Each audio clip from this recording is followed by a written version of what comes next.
name is Jamie Diamond, and I am one of the artists in the Mana Residency program. It is a 6-month residency. It's been extremely productive for me as far as getting work done, and the studio is fantastic.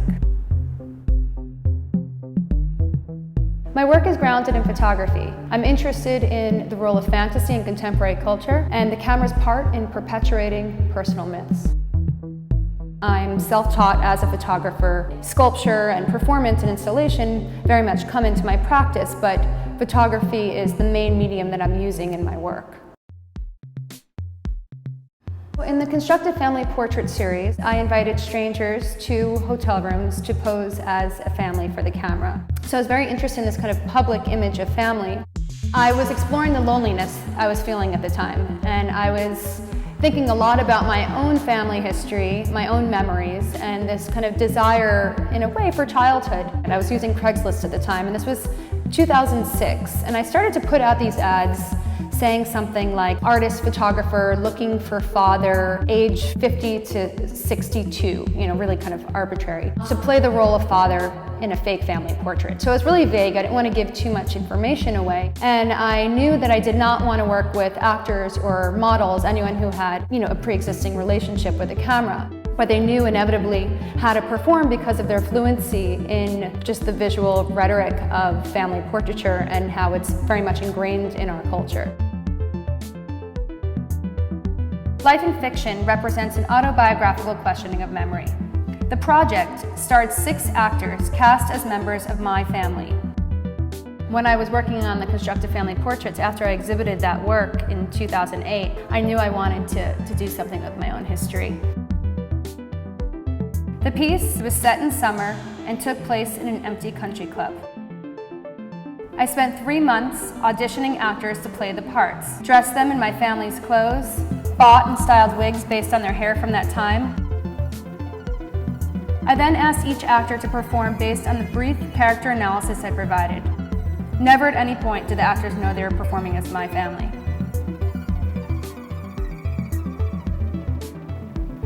These portraits are biographical in nature and can be read as reconstructions of my past, seen through the prism of memory.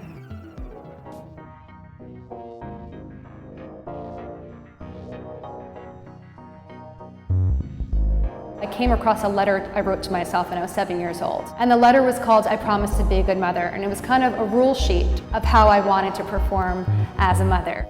And I kind of used that as the starting point, as the catalyst, and then it evolved into something much more complex.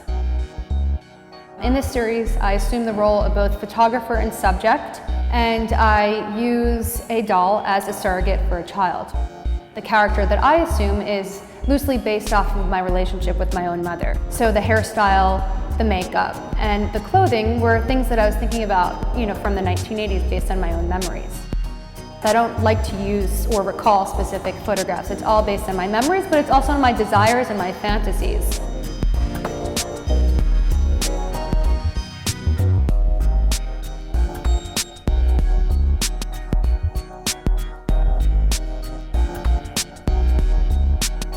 Many of the images are based on specific depictions of the mother and child, both vernacular and art historical.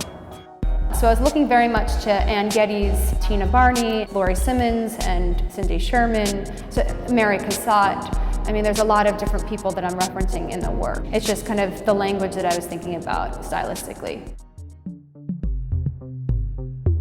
Reboarding is a contemporary subculture centered around the practice of making and caring for handmade, hyper-realistic dolls.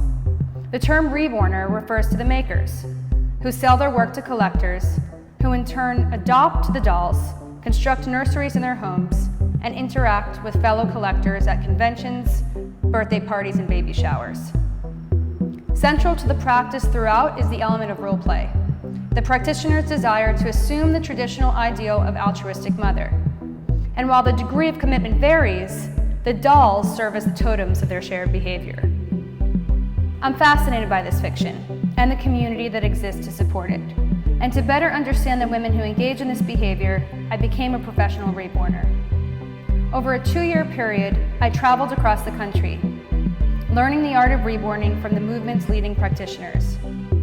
I attended conventions, classes, I studied with them and photographed them in their home.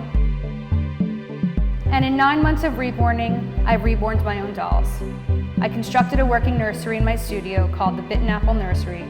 And under that guise, I put my dolls up for adoption on eBay.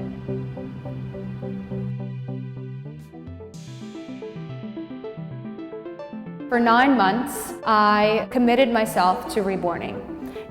Photography plays an intrinsic role in this process. Before I recirculate them back into the community, I have photographed each doll using a medium format camera, a digital Hasselblad. The photographs essentially will be the work.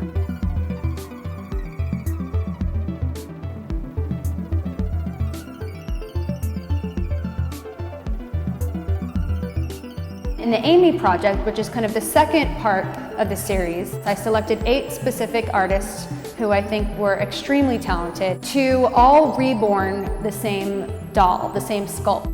I asked them to interpret it however they see fit. Once they completed the doll, they would then ship it to my studio. I would photograph it against this blue modeled backdrop, and then I would send the doll back to them, and then they would put the doll up for adoption on eBay. Each doll takes several weeks to complete. There are over 80 layers of paint. The paint I'm using is called Genesis Heat Paint, and you use heat to cure each layer. So between each layer, you're using about 450 degrees of heat. I'm using a heat gun. Some reborn artists will use an oven. And the hair, each strand is either mohair or human hair. I'm using German needles, and each strand is micro-rooted into the vinyl sculpt.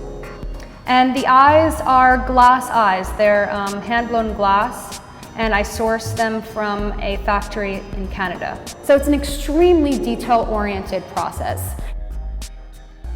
And the art making is what really interests me, is this kind of parallel art world, that is taking place, this outside our art community. The skill and the artistry and the craftsmanship has really amazed me. These dolls, they not only look real, but they also, as I said, feel extremely real.